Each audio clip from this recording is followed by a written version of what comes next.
bohong kalau dibilang beda usia itu bukan jadi masalah bohong, karena pasti kita ada masalah yang datang yang tingkat kedewasaan memandang masalahnya itu berbeda gitu. Pasti ada lah. Jadi hari ini orang-orang yang nginjak Andika didoain ya. Iya.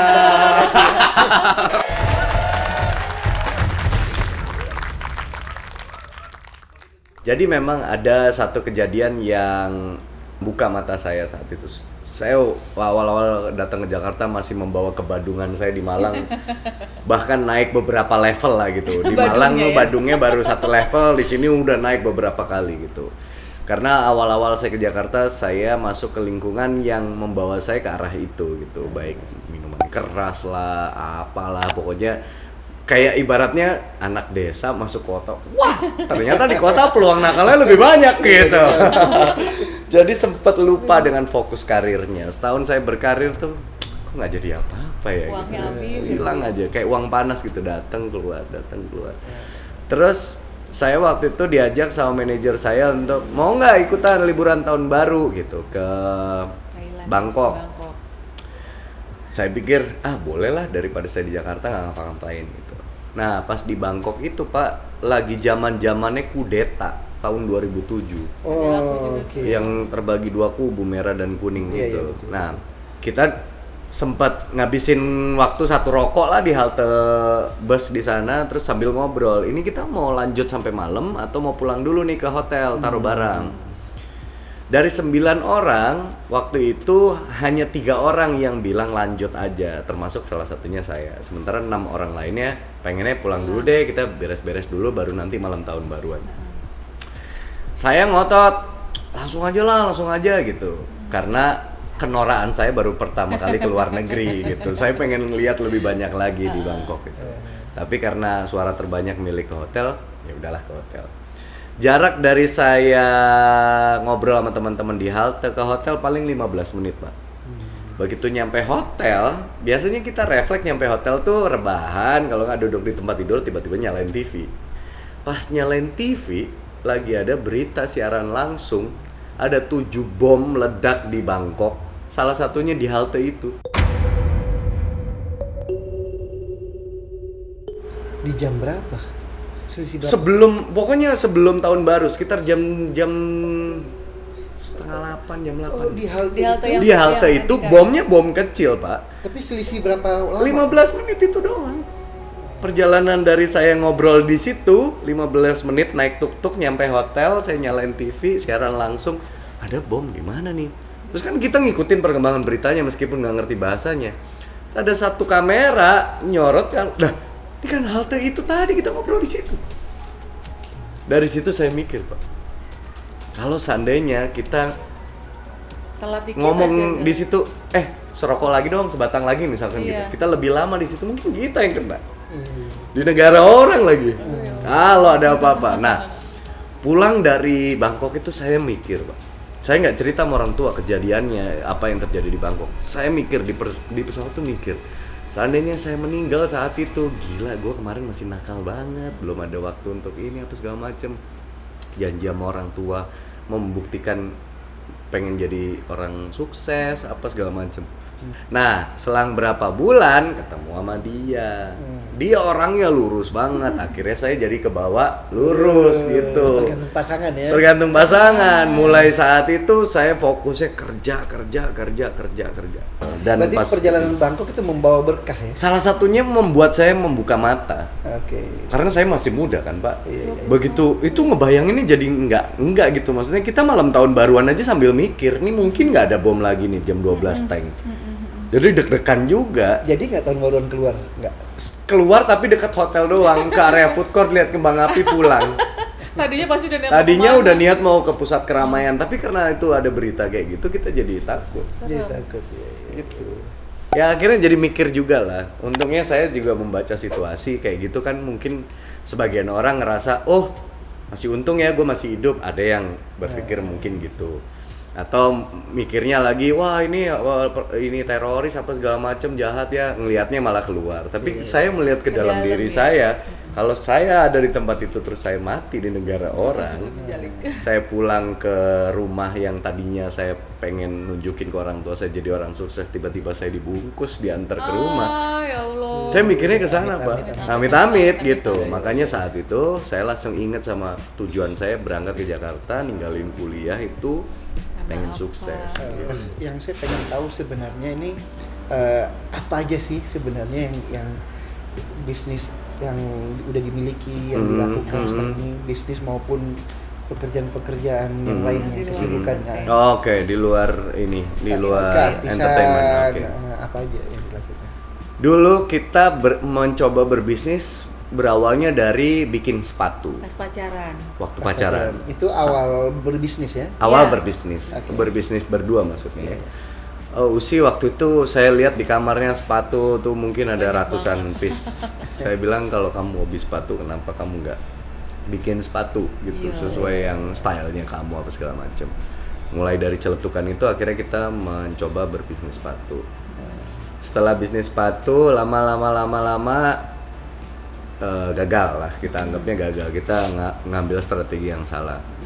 Coba lagi Baju muslim ya? bikin sabun dulu. Oh ya sabun. Sabun sama body lotion karena saya ngelihat kebiasaan dia beli di body shop yang ini sabun mahal banget sih gitu. Kita nggak bisa bikin yang kayak gini gitu terus kita jual. Awalnya dari situ inspirasinya. Bikin. Itu pas awal nikah tuh. Kok nggak jalan ya gitu. Karena kita merasa, saingan kalau di Indonesia mah udah ada perusahaan gede-gede lah yang ibaratnya buat produk sehari-hari. Coba lagi kosmetik. Nah, akhirnya kosmetik dapat titik terang. Kita mulai bikin kosmetik. Tapi dengan brand yang sama DC waktu itu. Ibaratnya nama Usi menjadi artis pertama yang ngeluarin brand kosmetik lah saat itu. Terus booming lah, dapat apa segala macam yang itu alhamdulillah sampai sekarang. Terus tiba-tiba dia tertarik kuliner. Baju muslim dulu. Ya baju muslim gagal. Tapi kita coba dan memang hasilnya nggak memuaskan. Pembelajaran lah ya. Iya, terus dia kuliner, dia join sama teman waktu itu franchise makanan Jepang gitu. Dari situ belajar. Akhirnya suatu saat aku pengen punya restoran sendiri. Apa Takigawa ya? Ya, Takigawa. Dulu kan dulu aku Bapak yang di Kemang kan? Iya. sebelum Bapak jauh kan aku tuh sebenarnya yang pertama kali franchise tuh aku sama Mbak Mayang di Grand Indonesia. Ke Indonesia.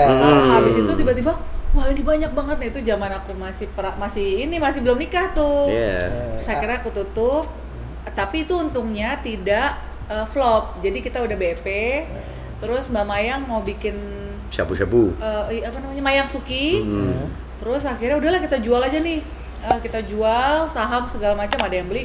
Istilahnya itu untung. Nah, waktu itu aku punya cita-cita gitu, aku udah kawin sama Andika. Entah kapan aku mau bikin lagi nih restoran, baru terrealisasi lah 2 tahun lalu. Uang yang itu entah kemana gitu. Itu Takigawa ya benar-benar. Karena aku juga ambil banyak, aku di Alam Putra ada, dari City ada, beberapa tempat aku ambil. Betul. Saat Itu itu flop semua lagi ya? oke. Enggak, aku sempat kita make money di awal-awal. Iya, karena nama Takigawa saat itu gede banget. Mungkin dari manajemen pusatnya nggak memaintain. Nah, itu yang tadi aku sempat cerita nih ya, sebelum kita mulai katanya memang sebenarnya restoran itu yang paling penting adalah manajemennya itu. Iya, betul. Manajemen. Betul. Iya. Dan akhirnya ketika kita memulai sendiri memang agak terseok-seok di manajemen sih, Pak. Iya. Terus kehantam Covid tutup semua. 3 restoran tutup, ya Allah. Jadi ya udahlah. Tiga restoran apa aja? Yami Usi mie ayam itu, Bakul Usi itu makanan-makanan Sunda gitu, sama Lurik Coffee Kitchen. Yang di mall tuh yang Lurik, yang di Campville yang 2 itu kita sewa tempat. Nah, mungkin ya balik lagi ya, bener aku sih setuju manajemennya itu. Aku tuh terlalu pede, kita mah bisa lah gitu, kita aja, ternyata itu. Harusnya kalau manajemen restoran serahin ke tim aku. Gitu itu ya. makanya. Nah, boleh nanti kita ngobrol nih.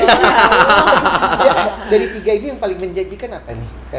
Kan ada 3 kuliner nih, yang kira-kira Kemarin kalau mau sih- dilanjut lagi masa depannya apa yang paling? Kemarin sih memang Lurik itu sangat menjanjikan, tapi mungkin karena itu kan di mall, dari biaya sewa apa itu tuh luar biasa kan, mahal banget, terus karyawannya juga, bahan baku otomatis kan dari yang nomor 1 semua karena di mall.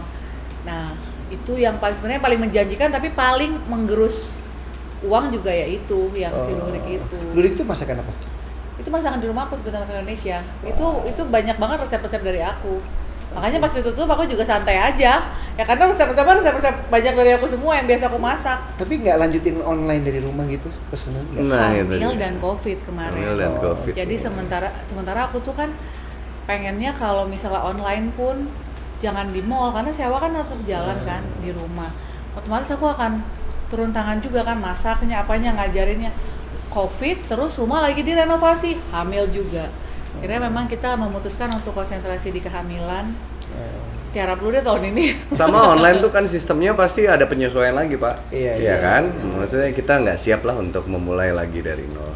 Jadi saya pikir kemarin karena COVID kita juga butuh banyak orang bilang cash is king now gitu. Iya, Jadi cash is kita king juga now. harus Untuk kondisi sekarang hold the cash. betul. Sampai Januari lah. Ya, nanti kita lihat lah. Mudah-mudahan ada perkembangan. Masalahnya di Indonesia nih titik puncaknya belum nyampe nih, Pak. Belum ketahuan nih mana puncaknya nih gitu. Iya. Oke, kita kembali dulu ke perjalanan awal. Andika casting berkali-kali gagal, tapi dengan semangat yang luar biasa sukses. Bisnis pun berdua banyak gagalnya, tapi akhirnya ada suksesnya juga. Dan kita mengambil hikmah dari sebuah perjalanan. Akhirnya kita tahu bahwa hari ini Andika dan Usi ini berhasil lah. Tapi tentunya pasti dengan fondasi yang kuat. Fondasi menjadi kuat karena dari mana coba? Dari kegagalan. Kan? Iya, betul, Pak. Makanya udah mantep. Betul. Nah, kalau titik paling menyedihkan, paling susah, paling apa dalam hidup apa? Sebenarnya saya lahir di keluarga yang dibilang kurang ya enggak. Cukup. Ya, dibilang cukup ya bisa juga gitu. Problem saya itu struggle-nya adalah sebagai anak pertama. Iya. Punya adik cewek semua. Kalau bisa namanya anak laki jadi orang, ibaratnya kayak gitulah. Beban-beban itu dulu yang saya pikul. Masa-masa susahnya saya ya di masa-masa sebelum saya menanjak itu aja gitu, masa kehidupan saya sebelum menikah ya, dimana saya harus pisah dari orang tua apa segala macam. Itu susah-susahnya, Pak. Kalau mau diceritain satu persatu pasti banyak banget. Saya sempat tuangin juga di channel saya, ini loh kontrakan saya zaman dulu. Dulu ini tempat saya tinggal, berapa tahun saya tinggal di sini, apa cerita-ceritanya. Dulu saya makan ngutang di warteg apa segala macam. Oh, pernah ngalamin masa-masa? Pernah. Nanti kalau saya udah dibayar sama PH, nanti saya itu ya gitu. Maksudnya ada lah cerita-cerita lucu zaman dulu. Kalau kesusahannya isi itu. Di luar itu ya kesusahannya menjalin hubungan dengan Usi di tengah pandangan orang ke saya dan lain-lain. Itu salah satu kesusahan yang saya alami. Begitu nikah, masalahnya beda lagi. Saya pernah megang duit tinggal 300.000 pernah. Ya itu karena lagi-lagi pembuktian, Pak. Jor-joran gitu, resepsi kawinan apa segala macam. Pokoknya saya mau mewah semampu saya nih, saya punya budget segini, bikinin yang keren gitu. Besokannya tinggal 300.000 gitu. Di luar itu dinamika hidupnya berbeda memang. Kalau dibilang susah ya pekerjaan kayak saya, kalau misalkan tiba-tiba programnya bungkus, susah juga buat saya.